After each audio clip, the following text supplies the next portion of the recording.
উজ্জ্বল বরণা গৌরবর দেহ বিলসিত নীলগরি ভাব বিদেহ উজ্জ্বল বরণা গৌরবর দেহ বিলসিত নীলগরি ভাব বিদেহ গুরু ভক্তা নিঃস্বাভক্তা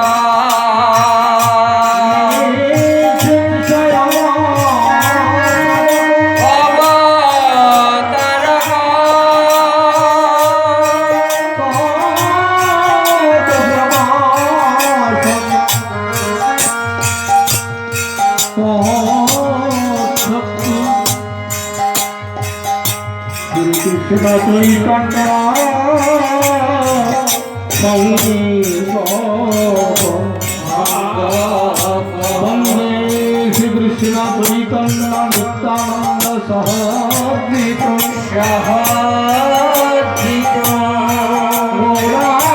গৌরাতয় পুষ্পাবন্ত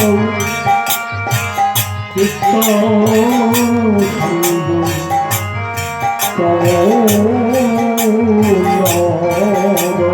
উজ্জ্বল বরণা গৌরবর দেহ বিলসিত নীলগরি ভাব বিদেহ উজ্জ্বল বরণা গৌরবর দেহ বিলসিত নীলগরি ভাব বিদেহ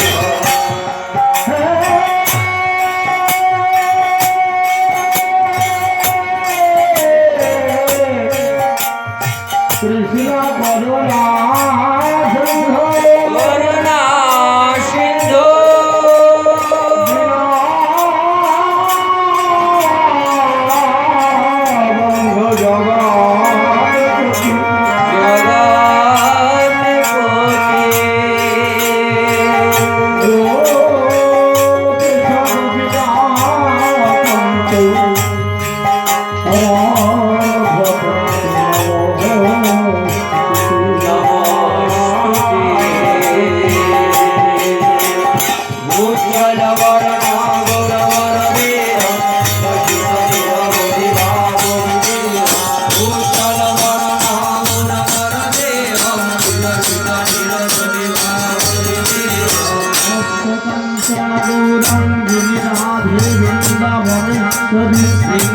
বৃন্দাবনেশ্বরী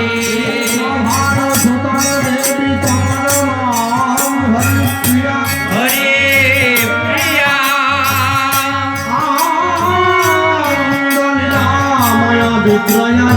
বিগ্রয়ায় সুন্দরায় তস্মৈ মহাপ্রেম রসপ্রায় চৈতন্য চন্দ্রায় নমো নমস্তে উজ্জ্বল বরণা গৌরবর দেহ বিলসিত নীলগরি ভাব বিদেহ উজ্জ্বল বরণা গৌরবর দেহ বিলসিত নীলগরি ভাব বিদেহ বৃন্দাবৈ তুলসীদব্বৈ প্রিয়া বৈ কেশবস্য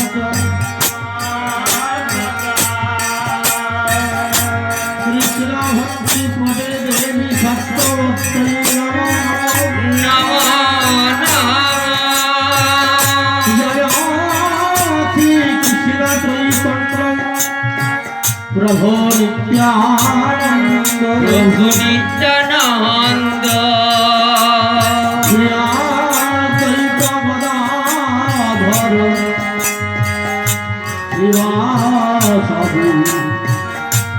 গৌরভক্ত কীর্তনায় আরম্ভ করি কলিযুগের মঙ্গল কর মঙ্গল কর যাহা হইতে হয় জীবের বাঞ্ছিত বাঞ্ছিত পুর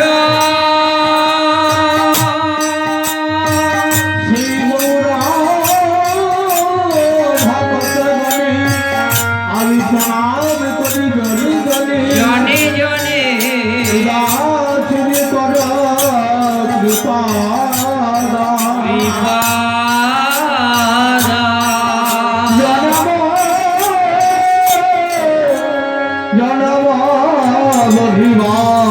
নিরবধি গাই যেন হরি গুণ গাই যেন হরি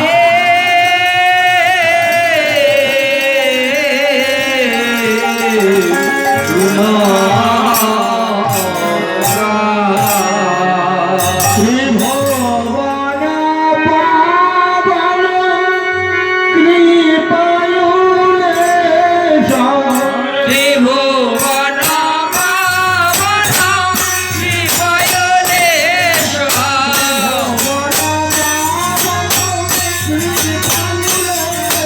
ত্রিভুবন পাবন ত্রিভুবনেশ্বর শ্রী সতী হরি নারায়ণ হরি নারায়ণ হরি নারায়ণ হরি হরি নারায়ণ হরি নারায়ণ হরি নারায়ণ হরি হরি নারায়ণ হরি হরি নারায়ণ হরি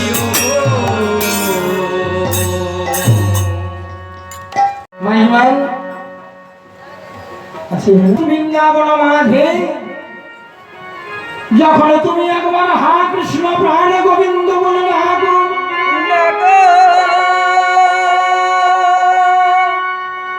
আমি পৃথিবীর যেই প্রান্তে থাকি না কেন, বৃন্দাবনের যেই খানে থাকি না কেন, তোমার ডাক শুনতে পাওয়া মাত্র সঙ্গে সঙ্গে তোমার কাছে ছুটে আসি। বলতে পারো না ভাই এমন কেন হয়? তখন ভগবান কৃষ্ণচন্দ্র যে কথা বলছে, রাধারানী বলছে, বধূ হে গোবিন্দ, হে গোবিন্দ, তুমি যদি রাধারানীর কথা জানতে চাও, যদি রাধারানীর প্রাণের কথা জানতে চাও, রাধারানী কেমন ভাবে তোমার চরণ ভজনা করে, ভজনা করে এই বস্তু জানিবার জন্য তোমাকে স্বয়ং রাধারানী হতে হবে। আর যেই দিন তুমি আমার মতো রাধার বেশে ধারণা করবে, আর যেই দিন আমি তোমার বেশে ধারণা করিব,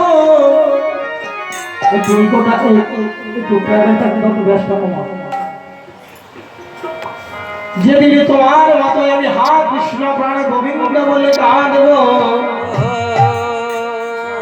আর তুমি যেদিন আমার মতো রাধে রাধারানীর রূপ ধারণ করবে, আমি যেদিন তোমার মতো কৃষ্ণ হব, সেই দিন তুমি বুঝতে পারবে। কি বুঝতে পারবে? তোমার মতো আমি বৃন্দাবনে কদম্ব বৃক্ষ ডালে ভাসি না যাব। বনমালী গো রাধে রাধে, তুমি পার জননী হয় রাধা। গৌর হরি মালি গো তুমি পর জনমে হইল রাধা।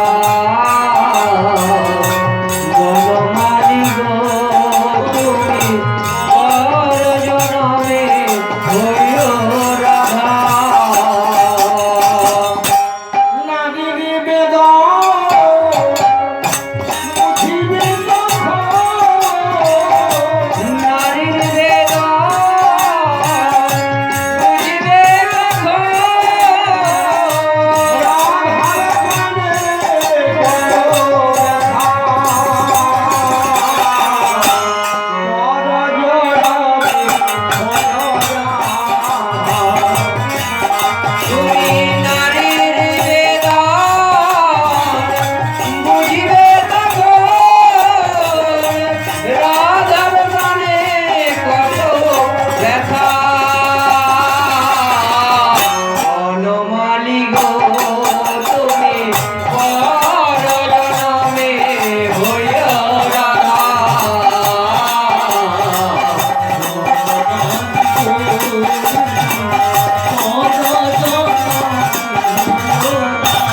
যেই দিনে আমি ভগবান কৃষ্ণের মতো রূপ ধারণ করবো, আর তুমি যেই দিন আমার রূপ ধারণ করবে গোবিন্দ, কি করবে জানো?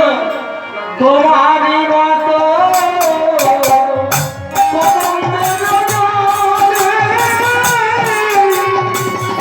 বাঁশরি বাজাবো আমি।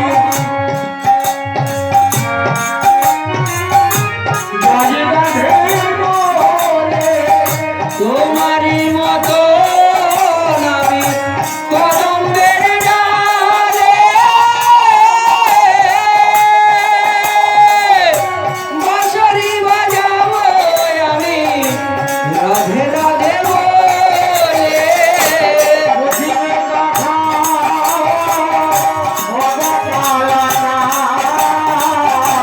বুঝিবে তখন ওই যে কালাচান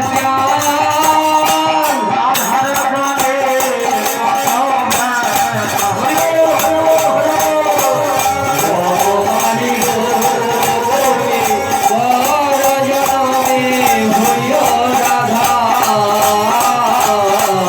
ভগবানী গো তুমি পরজনমে হইও রাধা।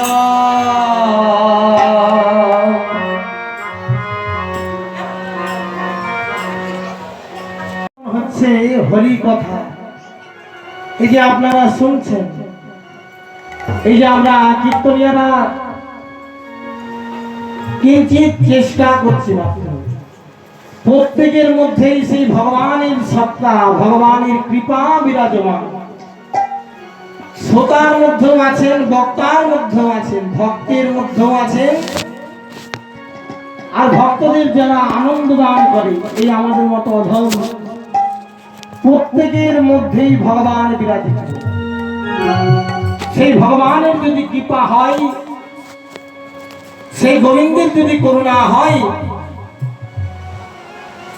আমার বদন থেকে আপনাদের মঙ্গলের লাগি হরি কথা অবশ্যই আসবে, সেই ভগবান বের করবে। তাই আজকে এই গ্রামেতে মহাপ্রভুর ভোগ আরাধনা, আমরা গ্রাম বাংলাতে বলছি বড় ভোগ, অর্থাৎ গৌরীদাসের গৃহেতে আজকে মহাপ্রভু সেবা নিচ্ছে। তো বাবা, গৌর সুন্দর যে কলিযুগের মাটিতে এসেছে, নিত্যানন্দকে সঙ্গে নই, কেন এসেছে? মহাজন বললেন,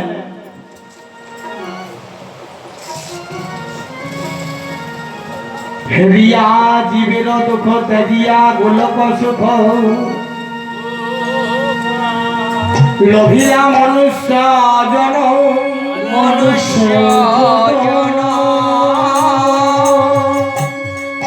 বাবা, অন্যান্য যুগের ভগবান রাজার ঘরে জন্মগ্রহণ করেছে, সোনার থালাতে খেয়েছে, কিন্তু এই কলিযুগের মাটিতে আমার পতিত পাবন গৌরাঙ্গ মহাপ্রভু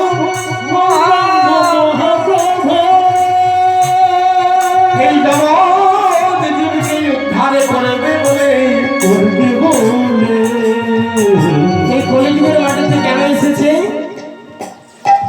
শ্রী রাধায়া প্রণয় মহিমা, প্রণয় মহিমা সমানইবা সত্য জেনা তদ্ভূত মধুরিমা, অদ্ভুত মধুরিমা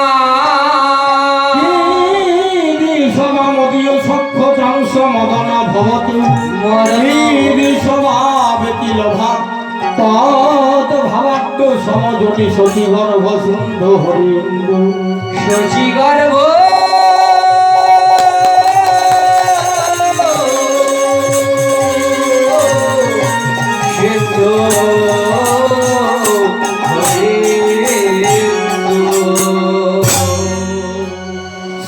চৈতন্য চরিতামৃতে বললেন, গৌরাঙ্গ মহাপ্রভু কলিযুগের মাটিতে কেন এসেছে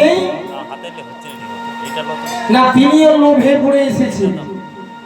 এই কলিযুগের প্রত্যেকটি জীব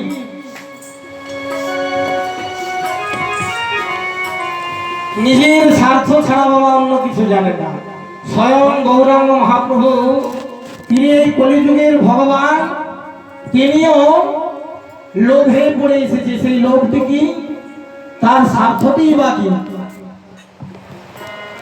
না। বৃন্দাবনে ভগবান কৃষ্ণচন্দ্রকে রাধারানী কেমন ভাবে ভালোবাসত, সেই রাধা প্রেমে জানিবার জন্য একদিন প্রাণ গোবিন্দ আমার রাধারানীর চরণটি জড়ায় ধরে বলে, আস্তে আস্তে আস্তে